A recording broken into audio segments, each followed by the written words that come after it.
Hi, I'm Jason Rillo, President and owner of Pinnacle Personal Performance Training, and I'd like to welcome you to my first edition of my web blog, video web blog, that is.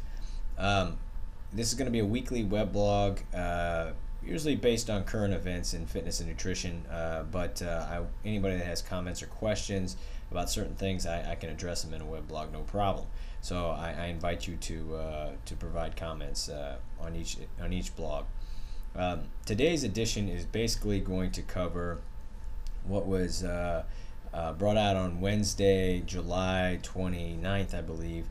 Today is July 30th, 2009, regarding organic versus traditional foods.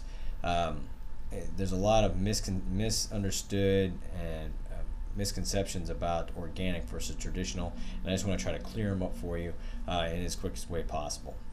Basically, the study that came out, it's actually a peer-reviewed consortium that basically looked at a series of 162 studies done over the last 50 years on organic versus traditional foods. This consortium was basically put together by the London School of Hygiene and Tropical Medicine under the commission of the Food Standards Agency of Britain, which is essentially the FDA of Britain. They are a group that is basically not leaning one way or the other. They're just providing the information, letting the public make their own decision. They support consumer choice more than an advocate of one way or the other. And it was a review for only nutritional content, not health content regarding pesticides or anything like that. It was just over nutritional content. And their basic finding was that there was no significant difference. Now you got to understand that they're looking at crops. Crops are, obviously grown in different places, under different standards, different maintenance, quality type processes by different farmers. I mean, there's thousands and thousands of farmers doing things thousands of different ways, and the only way you can really put it all together and say, hey, this way is good, this way is bad, or this way, or there's really no difference, is to combine them all into one big conglomeration and then provide the information that you found. And that's essentially what they did. I mean, it's very difficult to say, okay, organic is better than traditional when you've got different soil contents, different rain levels, with all these different places in the world, plus the farmers could screw things up. And the quality of the seed and the type of seed, and trying to plant them in the wrong place, all those different things do play a role. So that's really what we're looking at. And their basic conclusion was that there was no difference in traditional versus organic food crops. Peter Melchett, who is the policy director for Soil Association, which is kind of a watchdog certifying body for organic crops, said that the review basically rejected most of the existing studies that showed organic was superior.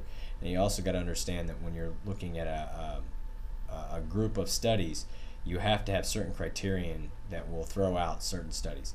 I don't know if it was maliciously done. That's what his accusation, at least from his quote, sounds like it's his accusation that they maliciously threw them out. I don't know if that was the case. I can't tell you that. But you do have to have certain criteria. And if it was the fact that those studies that showed the organic was a little bit better, those studies weren't conducted properly, obviously they're going to get thrown out. And if they just used a straightforward way of doing that, I haven't reviewed the study that closely to see if that was the case, but that's basically his accusation. So the consensus is, as far as nutritional content, not much difference.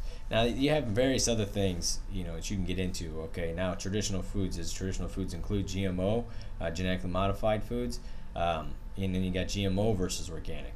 The real thing that I think that needs to be taken out of this whole situation is that one, you need to be looking at the quality of the actual food product that is in your store.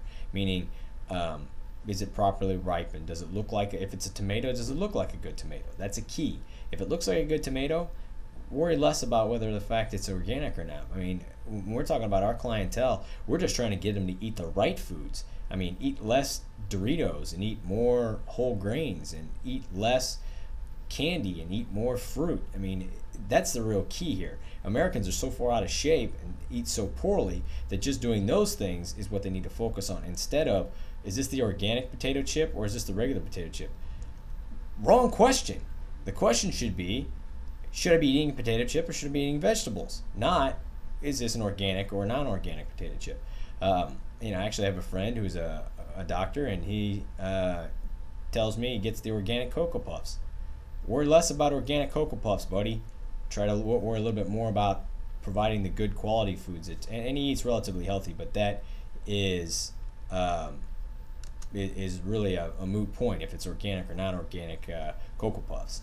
And then, is organic the ultimate answer? That's hard to say. I mean, it's a mere fact. The United Nations has stated that farmers will need to produce as much food in the next 50 years, or more food in the next 50 years, that they've produced over the last 10,000 years. Now, really what we got is a problem of volume.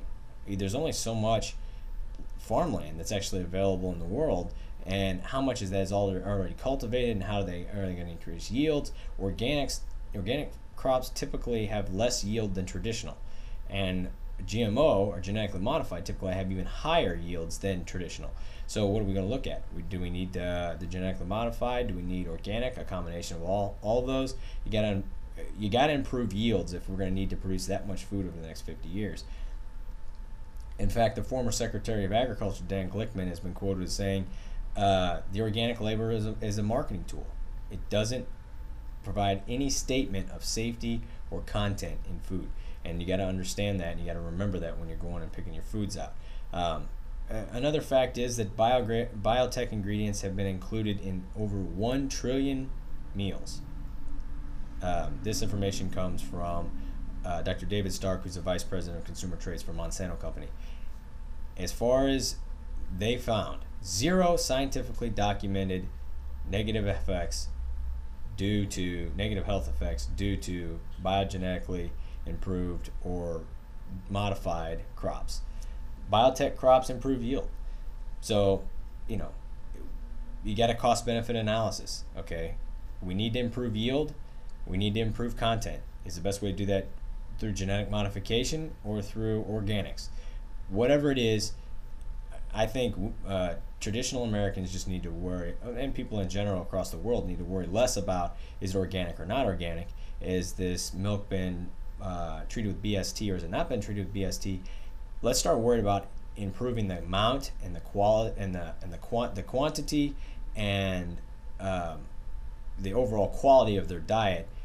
Improve that first, then worry about organics versus non-organics. I hope that's a good message for you to take. I hope you understand the information I presented to you today. I will be back next week with my next edition of the blog. I look forward to seeing your comments and questions. Have a good day.